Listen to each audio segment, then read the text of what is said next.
सबसे पहले सभी को नमस्कार बाहर। और आज सबसे पहले मीडिया सभी को नमस्कार, धन्यवाद।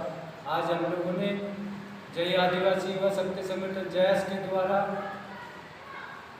पूरे जिला कार्यकारिणी के सहमति से आज हम लोगों ने अम्बेडकर भवन में बैठक का आयोजन और प्रेस कॉन्फ्रेंस करने का फैसला लिया था, जिसमें दोनों हरदा विधानसभा 135 भिवंडी विधानसभा 134 को लेकर विशेष चर्चा की, जिसमें हम लोगों ने जय स्वतंत्र विधानसभा लड़ने का फैसला लिया।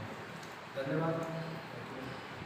तो अभी कोई प्रत्याशी चुना क्या आपने? हाँ, प्रत्याशी से जयस कार्यकारिणी ने हमें तय किया है और उसकी सारी आपको डिटेल जानकारी हमारे जयस के संरक्षक श्री धनसिंह मल्ला जी आपको और जानकारी साथ देंगे। नमस्कार, जोहार, राम राम। जैसे अभी हमारे अध्यक्ष महोदय ने बताया, इस वर्ष जो है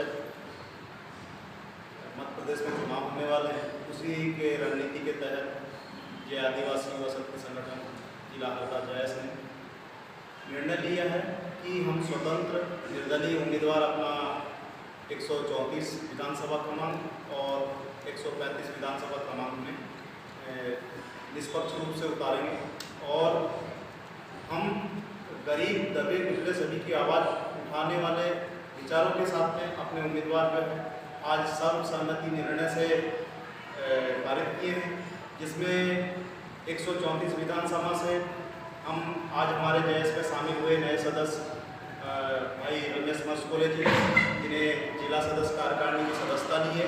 इन्हें विधानसभा 134 का जो है प्रत्याशी ने घोषित किया है। साथ ही विधानसभा क्रमांक 135 के प्रत्याशी के रूप में राजेश कर्मा जी इनको घोषित किया है और आने वाले इस चुनाव में हम पूरी तरह से समाज के साथ में हर वर्ग के, चाहे वो जनरल वर्ग हो, ओबीसी वर्ग हो, एससी वर्ग हो या एसटी वर्ग हो, हर वर्ग के लिए जो है जयस लगातार जिस प्रकार काम करते आए हैं, उसी प्रकार आने वाले समय में भी सभी पक्षों के लिए काम करने के लिए हमें प्रत्याशी उतारने का ये जो है निर्णय सर्वसम्मति से लिया है।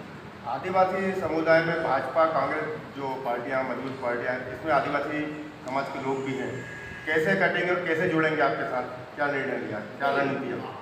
बिल्कुल आपकी बात सत्य है कि आदिवासी समाज के लोग दूसरी पार्टियों में भी हैं, लेकिन आज लगातार समाज में हो रहे शोषण, अत्याचार, इसमें आदिवासी समाज अकेला नहीं है, इसमें एससी समाज भी है, ओबीसी समाज भी है, जनरल समाज भी है।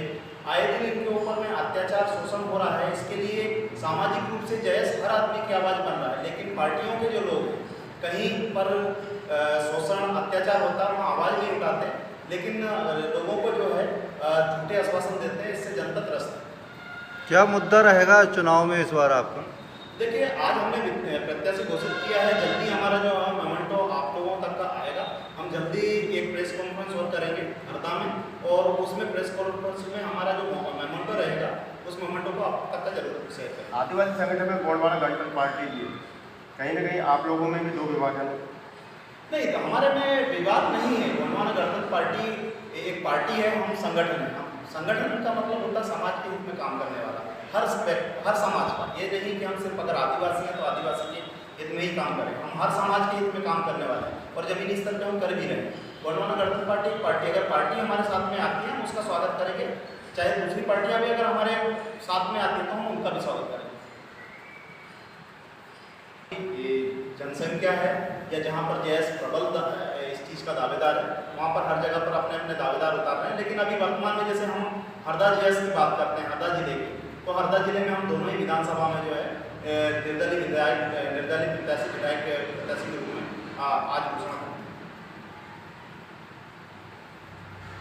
सर, आपके संगठन द्वारा क्या उपलब्धियाँ रही हैं मतलब इस क्षेत्र के लिए, जन के कार्य मतलब कार्य? जी, अभी तक जय आदिवासी युवा शक्ति संगठन ने पिछले 4 सालों के अंदर में 2019 से लेकर अभी तक का हरदा जिले में बलात्कार हो रहे हैं, इसके ऊपर आवाज़ उठाए, अत्याचार हो रहे हैं, उस पे उठाया, हत्याएं हुई उसके खिलाफ आवाज़ उठाई, जमीन का जो अधिग्रहण है उस पर आवाज़ उठाए, पट्टे के लिए अधिग्रहण है उस पर आवाज़ उठाया है और उस पर पट्टे भी दिलवाए लोगों को, और जो वन क्षेत्र के पट्टे हैं उस पर भी हम लगातार काम कर रहे हैं। और मेन हमारा मकसद है शिक्षा, स्वास्थ्य, रोजगार, इन क्षेत्रों पे हम लोग लगातार काम कर रहे हैं। शासन प्रशासन से रात दिन जो है कोऑर्डिनेट भी कर रहे हैं। आज सड़क की सब सुविधा आंचलिक क्षेत्रों में नहीं है, हम उन क्षेत्रों में जो है सड़क बनाने के लिए लगातार शासन प्रशासन से इस प्रकार की जो है सुविधाएं वहाँ पर पहुँचे, इसलिए आवाज़ भी उठा रहे हैं। जैस पर्टिकुलर एक समाज को नहीं देख रहा, क्योंकि आंचलिक क्षेत्रों में जनरल समाज के लोग भी हैं, ओबीसी समाज के लोग भी हैं, एससी समाज के लोग भी हैं और एसटी के भी हैं। हम सभी के हितों में जो है काम कर रहे हैं। सर, जो वनांचल क्षेत्र है वहाँ पर शिक्षा का क्या स्तर है? शिक्षा का स्तर 2022 तक का बहुत ही निम्न प्रकार का शिक्षा है, क्योंकि जो रिजल्ट आज देखने के लिए मिल रहा है बच्चों को वो बहुत ही कमजोर स्थिति में। उसके लिए हम लगातार शिक्षा विभाग से डीओ साहब से जो है शिक्षकों की कमी और स्कूलों में जाकर के निरीक्षण करना, कई स्कूलों के भवन जर्जर हो चुके हैं, उनका सौंदर्यीकरण करना, उसमें पुनः जो है उसका निर्माण करना, इस पर हम लगातार कलेक्टर महोदय, शिक्षा अधिकारी महोदय से संपर्क करके और बातचीत कर रहे हैं, जिसमें हमारे अध्यक्ष महोदय रात दिन काम कर रहे हैं। उसमें आप लोगों का धन्यवाद कि आप लोग जो है हमारे साथ में कंधे से कंधा मिलाकर हमारी आवाज़ बनकर जो है प्रिंट मीडिया और इलेक्ट्रॉनिक मीडिया में इस चीज़ को उठाएं। टिमरनी विधानसभा आरक्षित है, हरदा अनारक्षित है, तो हरदा में किस वर्ग का व्यक्ति आप अपने संगठन से चुनाव के लिए खड़ा करेंगे? हरदा में हम लोग वर्ग से नहीं मतलब है, हमारा जयस का व्यक्ति वहाँ उतर रहा है। हमने कोऑर्डिनेट टीम आर्मी और जो जयस के हैं इससे कोऑर्डिनेट करके हम इस चीज़ को वहाँ पर उतार रहे हैं। और इसके बाद में अभी हम प्रथम दृष्टि में ये चीज़ निकाल के लाए हैं। अगर अन्य संगठन हमारे साथ में आते हैं तो उनका भी हम स्वागत करेंगे। आपके संगठन में किस किस वर्ग के व्यक्ति शामिल हैं? हाँ, वैसे जय आदिवासी युवा शक्ति नाम से ही आपको नहीं होगा कि आदिवासी युवा संगठन है, लेकिन इसमें सपोर्ट में जो व्यक्ति आता है वो हर वर्ग का व्यक्ति जो है खड़ा हुआ है, चाहे वो जनरल व्यक्ति हो, चाहे वो ओबीसी का व्यक्ति हो, चाहे एससी का व्यक्ति हो। जय आदिवासी युवा शक्ति एक नाम से प्रचलित है, लेकिन इसमें काम जो हम करते हैं वो हर वर्ग के विशेष के लिए, हम किसी वर्ग विशेष को देख करके नहीं करते हैं कि जनरल कास्ट का व्यक्ति तो हम इसकी मदद नहीं करें।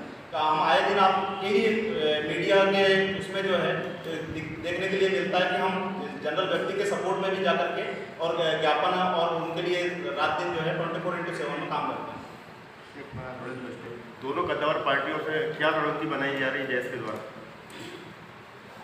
जय आदिवासी शक्ति संगठन जो है वर्तमान में हर वर्ग की आवाज़ बनकर के उभर रहा है। पूरे हरदा जिले की बात नहीं कर रहा हूँ, पूरे मध्य प्रदेश के अंदर में जय आदिवासी युवा शक्ति संगठन आज एक प्रबल दावेदार माना जा रहा है। क्योंकि आज जो वर्तमान में सरकारें हैं भाजपा की और इसके पहले भी सरकारें रही हैं, उन सरकारों ने आदिवासी समाज या गरीब तबका का, चाहे वो किसी भी वर्ग का, जनरल वर्ग का हो, चाहे वो ओबीसी वर्ग का हो या एससी वर्ग का हो या एसटी वर्ग का, उन लोगों की तरफ किसी भी सरकार ने ध्यान नहीं दिया।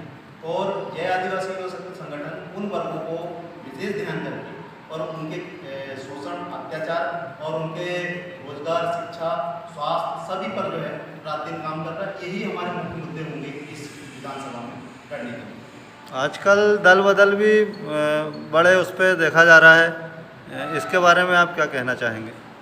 देखिए, ये राजनीतिक मीमांसा वाले जो लोग हैं वो दल बदल तो जरूर करेंगे, क्योंकि उनको कहीं ना कहीं से उसका फायदा लेना हो।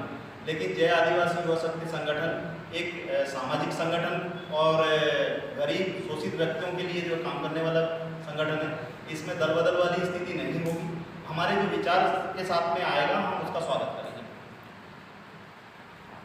क्योंकि हमने 2018 में एक RTI लगाया था और उसमें हमने जानकारी लिया था कि मध्य प्रदेश की जेलों में सबसे ज़्यादा कैदी कौन बंद है, तो उसमें हमें आदिवासी कैदी सबसे ज़्यादा बंद होने का सबूत मिला है। और छोटे छोटे केसों में उनको फंसाया गया है, क्योंकि अशिक्षा के कारण जो है वो लोग जेल में हैं।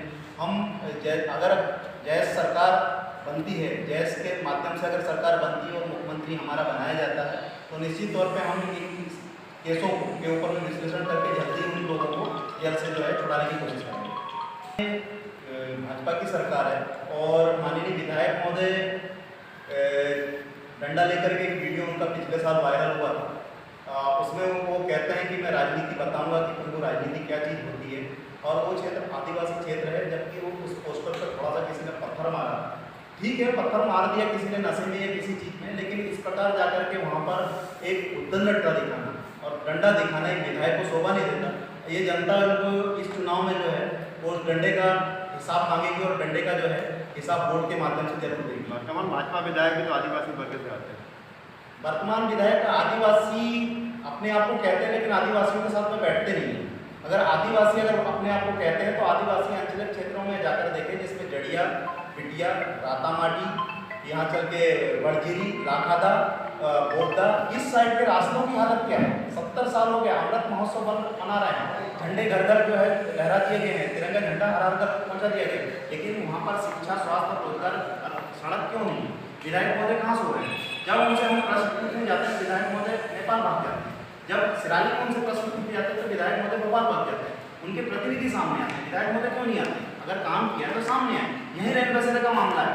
रैन बसेरा आप लोग भी यहीं पे हैं, रैन बसेरा आदिवासियों के लिए बना हुआ, लेकिन क्या रात में रैन बसेरा के अंदर में कोई आदिवासी रुकता है? नहीं रुकता, क्योंकि वहाँ चपरासी जो है घुसने नहीं देता। आज वहाँ पर नगर पालिका ने कब्जा कर रखा, किसकी वजह से कब्जा कर रखा? वो पैसा जो है आदिवासियों का लगा हुआ, उसमें अनुसूचित विभाग का लगा हुआ, तो वहाँ पर विधायक महोदय क्यों नहीं बोलते? ये चीज़ें सब विधायक महोदय को झेलना पड़ेगा इस चुनाव में, क्योंकि इन्होंने बोलते हम विकास किए हैं। विकास कहाँ है? हमको दिखाएं, हम चलने के लिए तैयार है। हम विधायक महोदय के समर्थन में भी आ जाएंगे अगर उन्होंने विकास दिखा दिया। आज किसान मर रहा है, क्यों मर रहा है? विधायक महोदय इस चीज़ पे क्यों नहीं ध्यान दे रहे? किसानों की लागत कम हो रही है, क्यों इस चीज़ पे विधायक महोदय ध्यान नहीं दे रहे? गंजाल मोरन परियोजना के अंतर्गत आदिवासियों का विस्थापन किया जा रहा है, उस विषय पे जयस कहाँ? आज ही मैं गंजाल मोरन परियोजना के संबंध में बोतीस में मिल करके आ रहा हूँ। आज दिनांक को वहाँ पर जाकर के उन पक्ष से मिला भी हूँ। इसके पहले भी हमने आवाज़ उठाया, सबसे पहले आवाज़ उठाने वालों में हम ही हैं, और हमने जो है सामान वहाँ पर पटका गया था, उस सामान को वापस भिजवा भी दिया है, उसके लिए आंदोलन भी किया था। और वर्तमान स्थिति में हमने सरकार से ये मांग रखा है, और हमारी क्लियर मांग है कि अगर आप विस्थापन करते हैं तो जिस व्यक्ति का विस्थापन, जिस गांव का विस्थापन हो रहा है, गांव बसा करके उतनी जमीन उनको अन्य स्थान में दीजिए, नहीं तो विस्थापन नहीं चाहिए, मत कीजिए। अगर पहले चीज़ तो ये है कि हम विस्थापन वहाँ चाहते ही नहीं, क्योंकि वहाँ अगर बांध बनता है तो उस क्षेत्र में की जनता को कोई भी सुविधा उस बांध से नहीं मिलेगी, क्योंकि जलस्तर बढ़ सकता है, लेकिन वहाँ से आदमी जो विस्थापित हो रहा है उसकी ज़मीन चली जाएगी, तो वो ज़मीन कहाँ से मिलेगी? इसलिए सरकार को पहले तो हम चेतावनी दे रहे हैं कि वहाँ बांध ना बनाया जाए, लेकिन अगर बहुत ही ज़्यादा बांध बनाने की जरूरत पड़ी तो आप जितनी वहाँ पर गाँवों को विस्थापन कर रहे हैं उसका ब्लूप्रिंट सामने बताएं, और ब्लूप्रिंट के आधार पर उनको जो है अन्य स्थान पे जमीन के बदले जमीन, मकान के बदले मकान, नल के बदले नल, स्कूल के बदले स्कूल, सारी चीज़ निहित करके दें, तभी वहाँ पर विस्थापन हो। अगर फिर भी सरकार अगर विस्थापन करती है तो जय आदिवासी युवा संगठन गर्दन कटाने के लिए मंजूर है, लेकिन वहाँ ये बांध नहीं निर्माण। बिल्कुल, जय आदिवासी युवा शक्ति संगठन ही लगातार उसकी आवाज़ उठा रहे हैं। उसके लिए हम लोग हाईकोर्ट तक भी उस केस हमारा पीठासीन दायर है, और उसमें हम काम भी कर रहे हैं, और शासन प्रशासन के उससे भी काम कर रहे हैं। अभी जो आंदोलन हुआ 2020 में, वो भी जय आदिवासी युवा शक्ति संगठन के नेतृत्व में ही आंदोलन हुआ था, और वहाँ पर जो है हमने एक गाँव को मुक्त भी कराया, लेकिन शासन और प्रशासन की लड़ाई में हम लोग आगे आ रहे हैं, लेकिन शासन प्रशासन अपनी लड़ाई नहीं लड़ना चाहता, क्योंकि वो जमीन अभी शासन की है वर्तमान में। उस जमीन पे राधा स्वामी सत्संग सभा दयालबाग आगरा ने कब्जा कर रखा है। उनके पास में डॉक्यूमेंट्स जो है 66.248 हेक्टर का है, जबकि उनके पास में 7,889 एकड़ जमीन हेक्टर जमीन जो है कब्जे में। तो ये किस बिना पर?